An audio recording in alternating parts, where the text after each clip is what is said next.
বাংলাদেশের সাবেক প্রধানমন্ত্রী শেখ হাসিনা ভারত ছেড়ে সংযুক্ত আরব আমিরাতে আশ্রয় নিয়েছেন বলে জানা গেছে। সংযুক্ত আরব আমিরাতের আজমাইন শহরে তিনি অবস্থান করছেন বলে জানিয়েছে দৈনিক জনকণ্ঠ, কালবেলা, যায় যায় দিন সহ ঢাকার বেশ কয়েকটি সংবাদপত্র।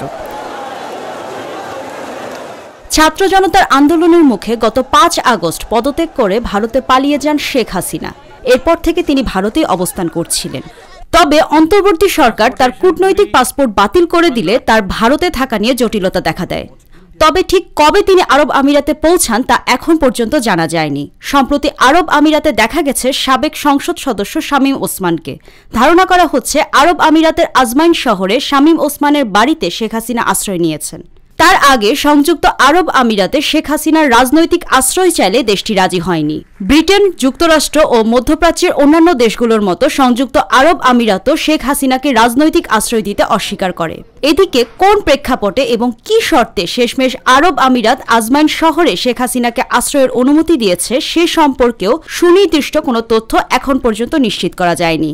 আরব আমিরাতের আজমাইনে শেখ হাসিনা ঠিক কতদিন অবস্থান করবেন এবং তার পরবর্তী গন্তব্য কোথায় সে বিষয়েও জানা যায়নি। শেখ হাসিনার বাংলাদেশ ছেড়ে ভারতে থাকার ভিসার মেয়াদও শেষ হয়ে যায় বেশ কিছুদিন আগেই। আন্তর্জাতিক কূটনৈতিক মহলে শেখ হাসিনার ভারতে অবস্থান নিয়ে মোদি সরকারকে দেশের ভেতরে বাহিরে যথেষ্ট চাপের মুখে পড়তে হয়েছে।